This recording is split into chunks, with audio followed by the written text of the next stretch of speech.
감사합니다. 여러분 질문 키워드 준비되셨죠? 네, 질문 키워드 준비되셨으면 들어주시고요. 우리 교수님 눈에 띄는 키워드를 찾아서 또 한번 움직여주세요.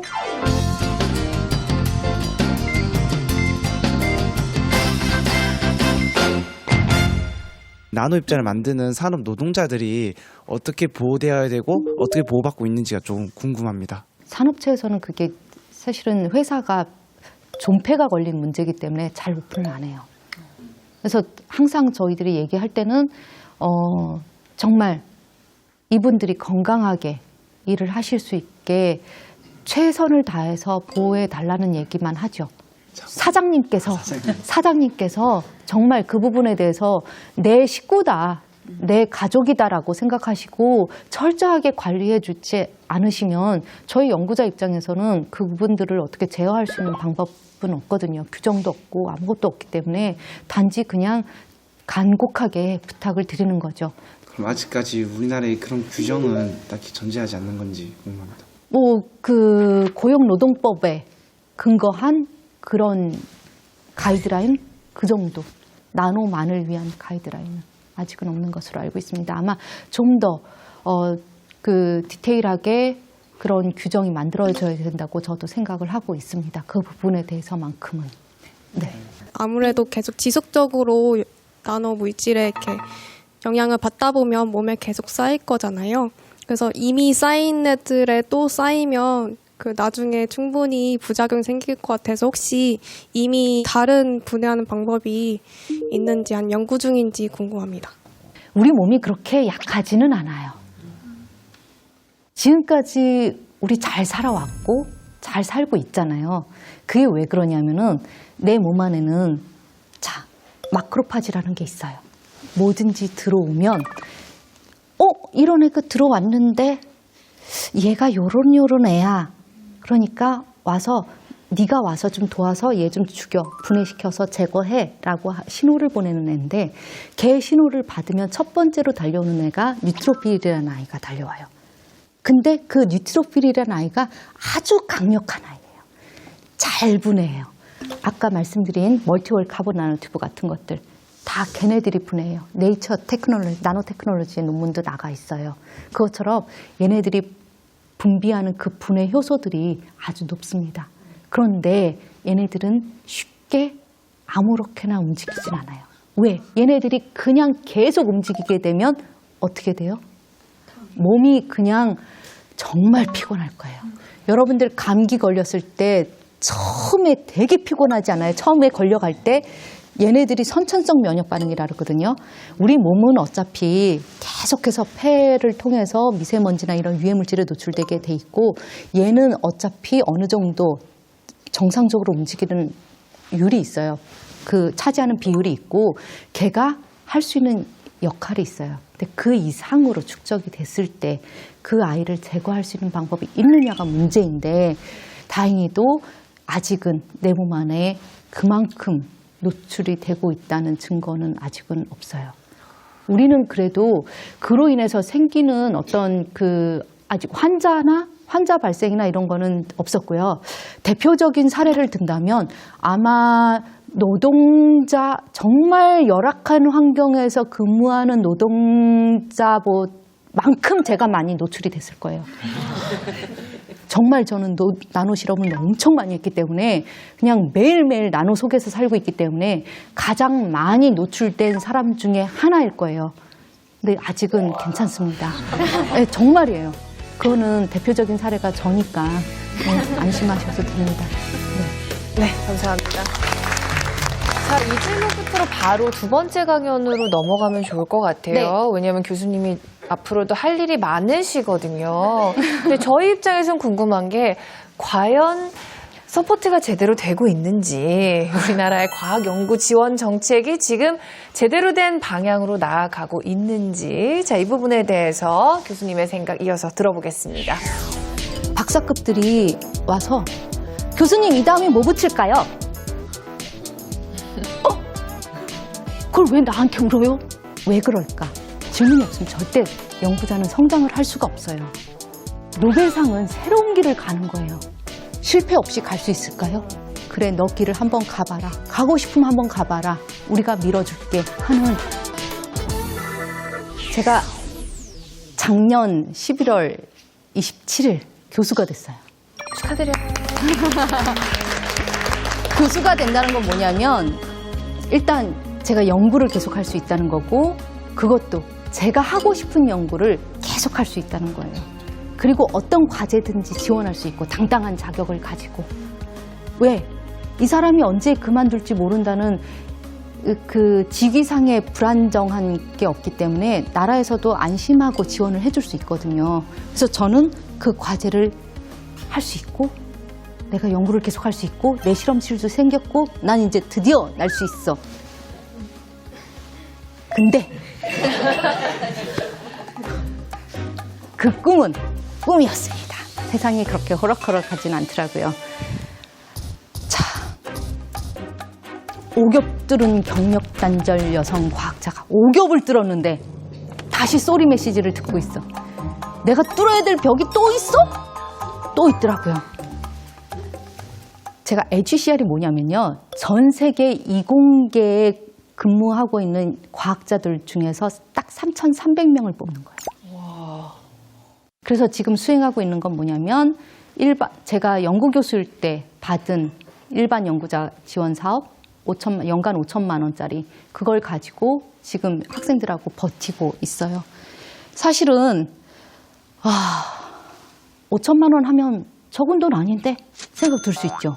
자, 여기 들어간 거 요게 지금 제가 얼마 전에 낸 논문인데 이게 피겨 1, 2, 3, 4, 5, 6, 7, 8 중에서 피겨 6이에요. 피겨 하나야. 그런데 이게 뭐냐면 담배 추출물 가지고 실험을 한 거거든요. 여기 요 밴드 하나 카스파제 9라고 쓴 밴드 하나 저거 값이 얼마일까요?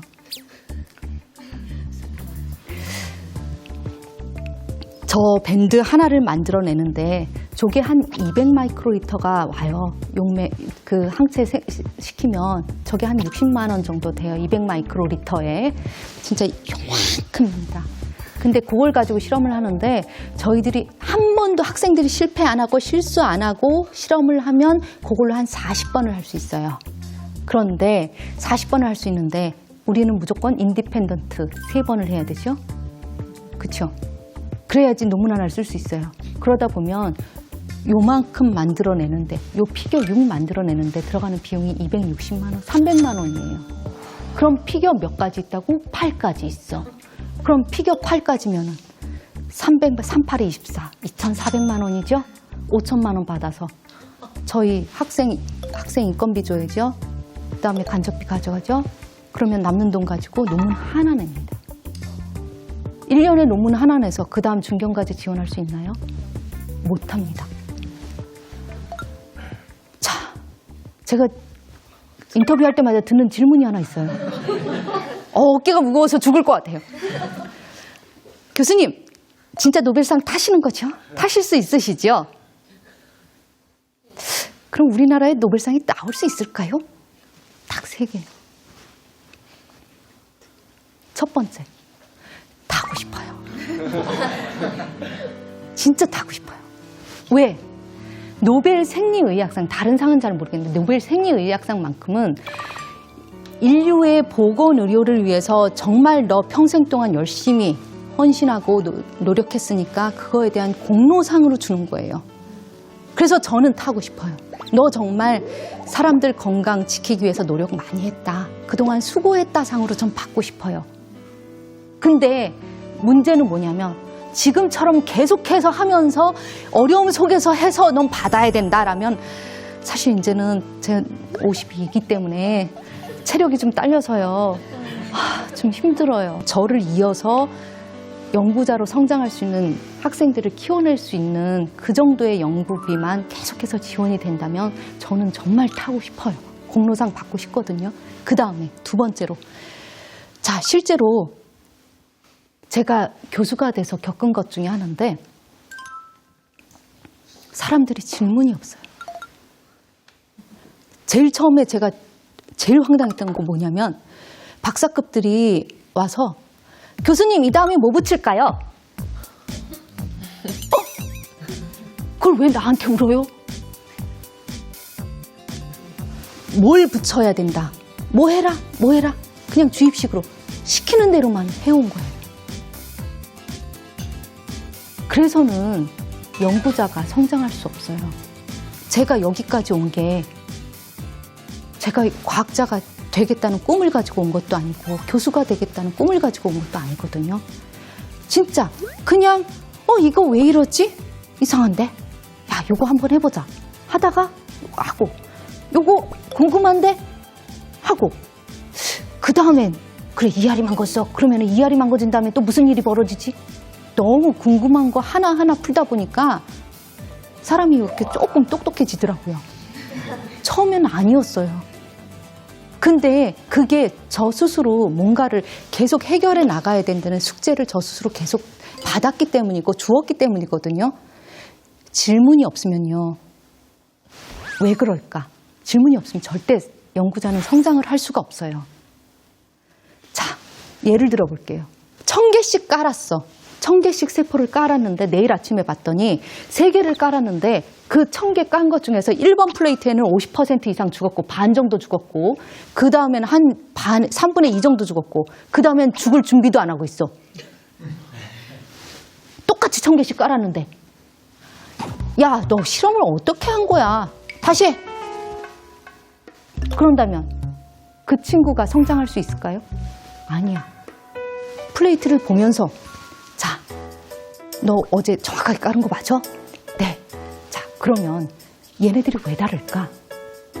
어떻게, 어느 점이 다를 것 같아?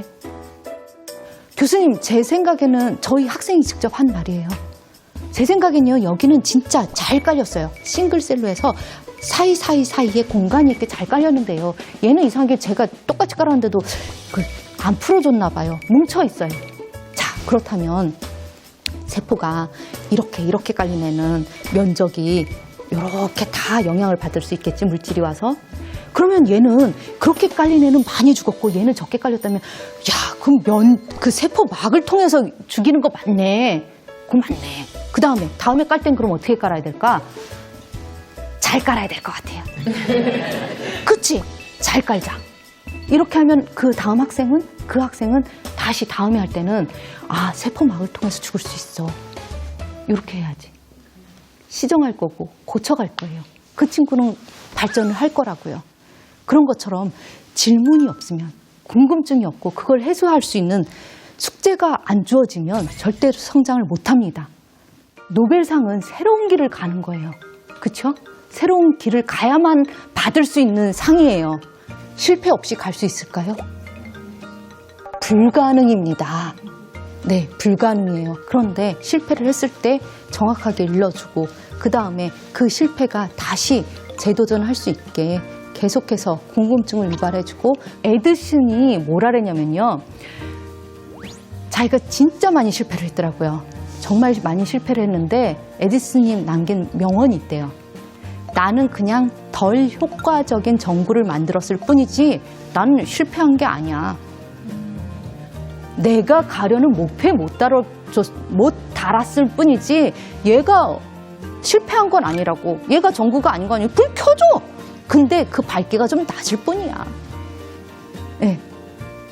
그 과정은 정말 험난합니다. 그 과정을 가려는 사람을 면박을 줄 게 아니라 오히려 야, 그러면 너 이제 뭐가 필요한데? 그래, 그거 있으면 더 잘할 것 같아? 그래, 한번 해봐라. 옆에서 남편이든 가족이든 아니면 이웃이든 정부든 주변에서 한 번 더 기회. 그 다음에 그 부분에 대해서 실패를 했다고 해서 1년에 어떻게 노벨상을 받아요? 2년에 되게 받으시는 분들이 다들 포닥대해서 완전히 정교수가 돼서 한 10년, 20년 이상 다 하시는 분들이에요. 그래, 너 길을 한번 가봐라. 가고 싶으면 한번 가봐라. 우리가 밀어줄게 하는 국가적인 어떤 정책, 그 다음에 진짜 마음의 격려, 사회적인 격려, 분명히 저는 필요하다고 생각이 들고 교육부터 시작을 해서 무조건 다 격려하는, 응원하는 그런 분위기가 만들어져야 받을 수 있을 거라고 저는 생각이 들어요. 자, 그런데요.